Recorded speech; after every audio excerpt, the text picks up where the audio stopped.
अस्सलामुअलैकुम स्टूडेंट्स, मेरा नाम है अब्दुर्रहमान अब्बास। उम्मीद है आप सब खैरियत से होंगे। आज हम सेंट्रल नर्वस सिस्टम से मुंसलिक दो बहुत ही संगीन और अहम मौज़ूआत पर बात करने जा रहे हैं, जिसका नाम है हेड इंजरी और स्पाइनल इंजरी। ठीक है, हेड इंजरी को कहते हैं सर की चोट और स्पाइनल इंजरी को कहते हैं रीढ़ की हड्डी की चोट। तो ये ऐसी चोटें हैं जो किसी हादसे या सदमे के नतीजे में लग सकती हैं और इनके असरात बहुत गहरे हो सकते हैं। ठीक है, हमारे जिस्म का कंट्रोल सिस्टम यानी कि दिमाग और रीढ़ की हड्डी बहुत नाजुक होती हैं। इनको समझना और इनकी चोट की सूरत में फ़ौरी तौर पर दुरुस्त इक़दामात करना एक डिस्पेंसर के लिए इंतहाई ज़रूरी है। तो आएँ इसको तफसील से समझते हैं।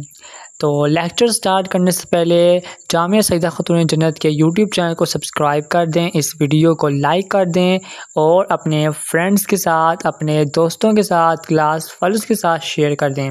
इसके अलावा अगर आप डिस्पेंसर टेक्नोलॉजी के नोट्स बाई करना चाहते हैं तो स्क्रीन पर आपको सारी डिटेल्स शो हो रही हैं।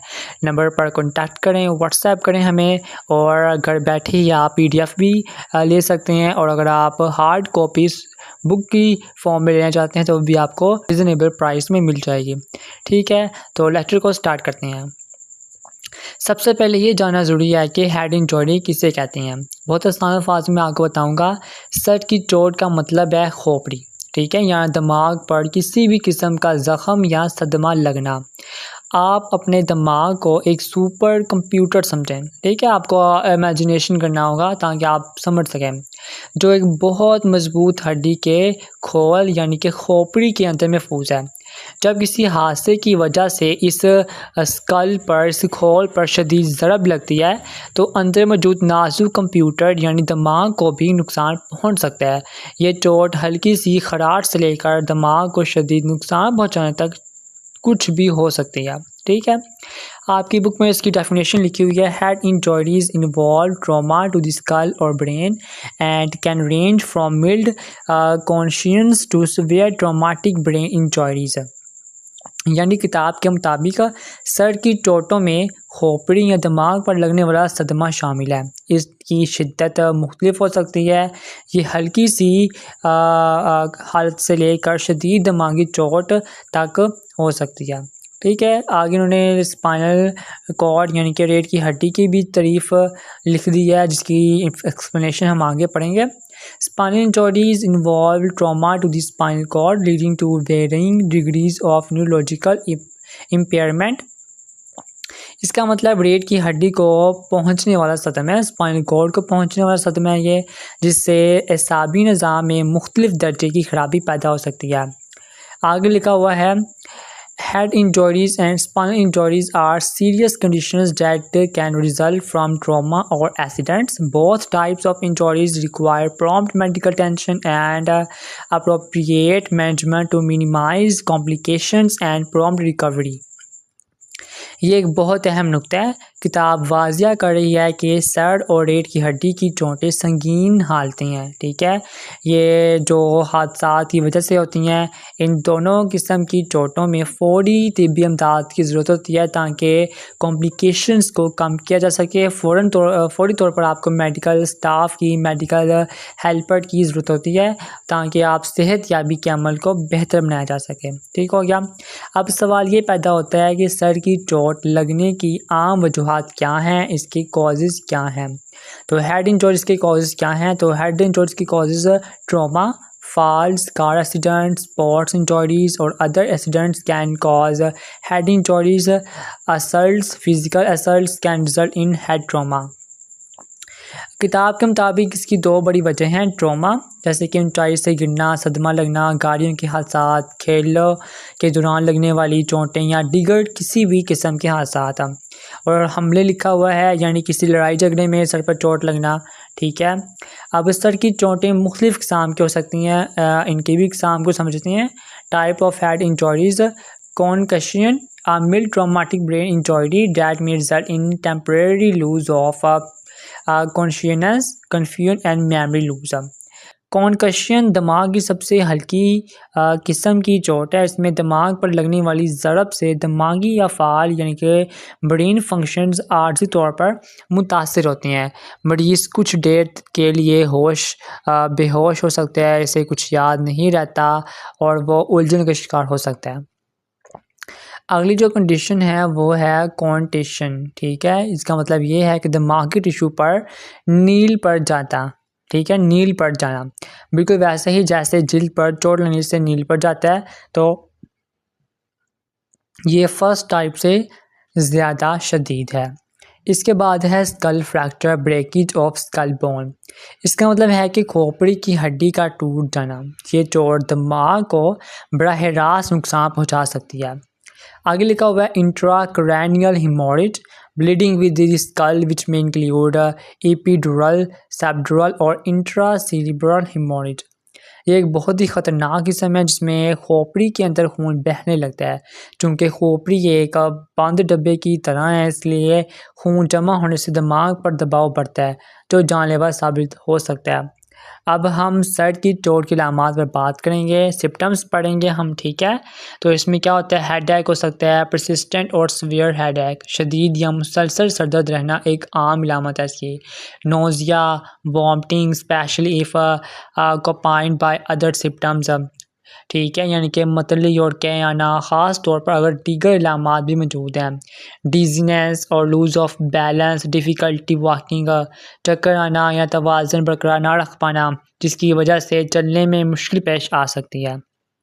कन्फ्यूजन, मेमोरी लूज़ और डिफ़िकल्टी कंसंट्रेटिंग, उलझन का शिकार होना, याददाश्त का खो जाना या किसी चीज़ पर तवज्जो मरकूज़ करने में दुश्वारी, ठीक है। आप कंसंट्रेट नहीं कर पाएंगे, फोकस नहीं कर पाएंगे किसी एक चीज़ पर, ठीक है। आगे लिखा है changes in behaviour, irritability, mood swings और चेंज इन स्लीप पैटर्न्स। रवैये में तब्दीली आ सकती है, जैसे कि चिड़चिड़ापन, मूड का अचानक बदलना या नींद के मामलात में तब्दीली, ठीक है।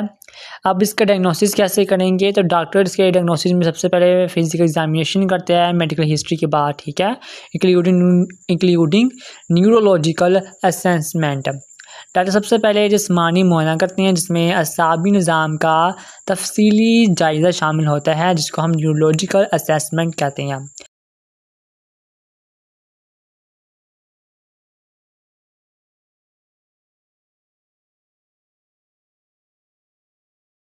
इसमें मरीज़ की ज़हनी हालत, तवाज़ुन और हवास को परखा जाता है, ठीक है। आगे है इमेजिंग स्टडी, सीटी स्कैन और MRI may be used to evaluate the extent of the injury.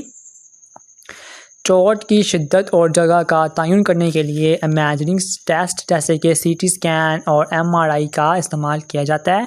इनसे दिमाग के अंदर खून बहने या हड्डी टूटने का पता चल जाता है। अब इसका इलाज कैसे करेंगे, इसका ट्रीटमेंट क्या है, तो इसका है रेस्ट, ठीक है। Rest, physical and cognitive rest is crucial for recovery. आराम सबसे अहम इलाज है। जिस्मानी आराम के साथ साथ कॉग्निटिव रेस्ट यानी दिमागी आराम भी ज़रूरी है। इसका मतलब है कि मरीज़ को जहनी दबाव वाले कामों जैसे कि पढ़ाई, कंप्यूटर इस्तेमाल करने या अहम फैसले करने से परहेज़ करना चाहिए। आपने ज़्यादा सोचना नहीं है, ये आपको मैंने आसान अल्फाज में बता दिया। Pain management, over the counter और प्रिस्क्रिप्शन पेन मेडिकेशंस में भी यूज्ड। अब इसमें क्या है कि दर्द को कम करने वाली ये दवाइयाँ आपने इस्तेमाल करनी है, ठीक हो गया, जो डॉक्टर ने आपको दी हुई है वो वाली। आगे है monitoring, close observation for any worsening symptoms और science of increased intracranial pressure. मरीज़ को गहरी निगरानी में रखा जाता है, ठीक है, ताकि अगर अलामात बिगड़ने या दिमाग के अंदर दबाव बढ़ने लगे तो फौरी तौर पर कार्रवाई की जा सके। अब इसमें एमरजेंसी सिचुएशंस कौन सी हैं वो भी इधर लिखी हुई हैं आपकी बुक में। Seek immediate medical attention for severe head injuries, loss of consciousness, persistent vomiting, seizures और एनी न्यूरोलॉजिकल डिफिसाइट्स। अगर चोट शदीद हो, मरीज़ बेहोश हो जाए, मुसलसल कै करे, इससे दौड़े पड़ें, ठीक है, या इसके असाबी निज़ाम में कोई ख़राबी जैसे बोलें, चलने में दुश्वारी हो, ऐसे सिम्पटम्स वो ज़ाहिर करे, तो एक लम्हा भी आपने ज़ाहिर नहीं करना और फ़ौरी तौर पर आपने इसको हॉस्पिटल ले जाना है। आपको मेडिकल इमदाद हासिल करनी है, ठीक है, या तो ये हमने पढ़ लिया है हेड इंजरी के बारे में, इसके ट्रीटमेंट हमने कंप्लीट कर लिया है। अब हम पढ़ने लगे हैं स्पाइनल इंजरी के बारे में। तो इसमें क्या लिखा हुआ है कि स्पाइनल कॉर्ड को हम कहते हैं रीढ़ की हड्डी। हमारे दिमाग से निकलने वाली एक मरकज़ी केबल है, ठीक है, मरकज़ी केबल की तरह ये जो पूरे जिस्म में इसाबी सिग्नल्स पहुँचाती है। अगर इस केबल को नुकसान पहुँचे तो दिमाग का जिस्म से रब्ता और ख़त्म हो जाता है, जिसके नताइज बहुत संगीन होते हैं। आपको पता ही है कि अगर दिमाग का रब्ता जिस्म से नहीं होगा तो बहुत सिस्टम कुछ कर ही नहीं पाएगा इंसान, ठीक हो गया। अगर आपने एनाटॉमी पढ़ी हुई है तो आपको मेरी बात क्लियर हो जाएगी। इसके कॉजेज़ क्या हैं? इसके कॉजेज़ में आता है trauma, falls, motor wheel accidents, sports injuries और other high impact events, penetrating injuries, stab और गन शॉट बाउंड्स। इसकी वजूहात भी सर की चोट से मिलती जुलती हैं, जैसे कि सदमा लगना, गिरने, गाड़ी के हादसात, खेलों की चोटें या दीगर शदीद झटकों से, ठीक हो गया। इसमें ये भी है कि घुसने वाले ज़ख्म, ठीक है, जैसे कि छुरी या गोली लगने वाले, ठीक है, ये उसकी वजह से भी हो सकता है स्पाइनल कॉर्ड में इंजरी। अब रीढ़ की हड्डी की चोट की इकसाम क्या है? जैसा कि हमने हेड इंजरी की एग्ज़ाम पढ़ी थी, ऐसे ही इसकी भी इकसाम है। जो लिखा हुआ है spinal cord injuries damage to the spinal cord that can result in paralysis और लूज ऑफ सेंसेशन। ये सबसे संगीन किस्म है जिसमें रीढ़ की हड्डी को बराह रास्त नुकसान पहुंचता है। इसके नतीजे में फालिज यानी कि पैरालिसिस हो सकता है, यानी जिसमें में महसूस करने की सेंस ही ख़त्म हो जाती है, हद ही ख़त्म हो जाती है। आप महसूस नहीं कर सकते जिस्म को, या समझ लें कि जिस्म सो जाता है आपका, ठीक हो गया। Fractures and dislocations, breakage of misalignment of the vertebra.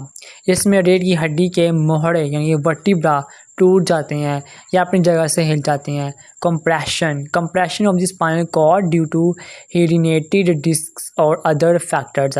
इसमें क्या होता है? इसमें रीढ़ की हड्डी पर दबाव पड़ता है और जो डिस्क के फिसलने या किसी और वजह से हो सकता है। सिम्पटम्स, अब इसके सिम्पटम्स क्या हैं, इसके अलामात क्या हैं? लिखा हुआ है pen at the site of injury और अलोंग द स्पाइन, चोट की जगह या रीढ़ की हड्डी के साथ दर्द होना, नबनेस और टिगलिंग, लूज ऑफ सेंसेशन और अबनॉर्मल सेंसेशंस, जिस्म का सुन हो जाना, सुइयां चुभना या महसूस करने की सेंस ख़त्म हो जाना, ठीक है, ये लिखा हुआ है।